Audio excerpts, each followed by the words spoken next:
Assalamualaikum warahmatullahi wabarakatuh. Innal hamdalillah wassalatu wassalamu ala Rasulillah wa ala alihi wa sahbihi wa mawalah. Amma ba'd.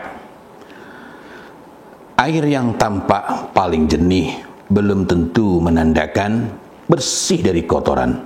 Boleh jadi kotorannya sangat banyak tapi tak tampak oleh mata. Seperti itu pula ketika kita hendak mendidik anak. Semakin jauh kita dari mata air petunjuk ini, yakni semakin jauh hidup kita dari masa hidupnya Rasulullah Muhammad sallallahu alaihi wasallam, maka semakin perlu kita berusaha dengan sungguh-sungguh untuk mendekat kepada yang awal.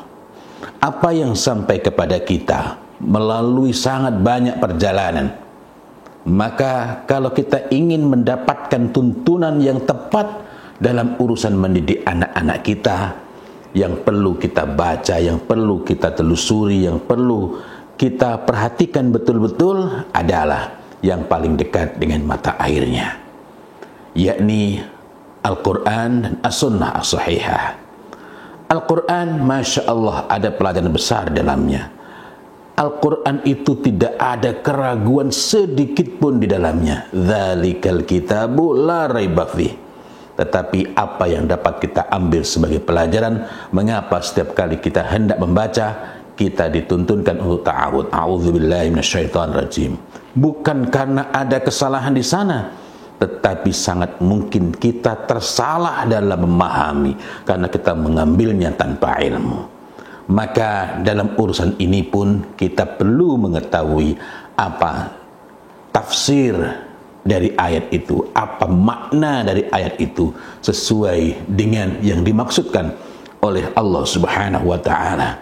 Dari mana kita mengetahui sesuai dengan maksud dari Allah Subhanahu wa taala? Dari penafsir yang paling otoritatif, yakni Rasulullah Muhammad sallallahu alaihi wasallam, dan kemudian dari penafsir yang disebut oleh Rasulullah sallallahu alaihi wasallam sebagai penafsir yang paling otoritatif di kalangan para sahabat radhiyallahu anhum wa radhu'an. Inilah yang perlu kita pelajari.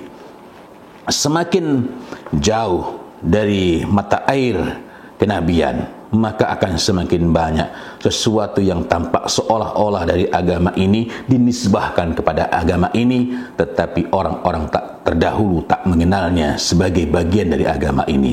Inilah yang disebut sebagai syubhat. Karena itu, manakala kita ingin memiliki kegelisahan yang amat besar, memiliki keinginan yang sangat kuat untuk melahirkan generasi yang lebih baik daripada kita, generasi yang lebih kuat berpegang pada agama ini, generasi setidak-tidaknya sesuai dengan yang dimaui oleh agama ini, maka kita perlu kembali, perlu mendekat kepada yang awal. Semakin awal semakin baik, semakin jernih, semakin bersih, maka akan semakin dekat dengan bagaimana semestinya kita bertindak. Bukankah dalam urusan mendidik anak, Allah Subhanahu wa taala telah perintahkan kepada kita dalam Quran surat An-Nisa ayat 9, "Falyattaqullah", maka bertakwalah kepada Allah. Maka bagaimana kita akan dapat mengatakan bertakwa kepada Allah dalam urusan mendidik anak jika perintah-perintahnya, tuntunan-tuntunan dari Allah dan Rasulnya kita tak mengenalnya?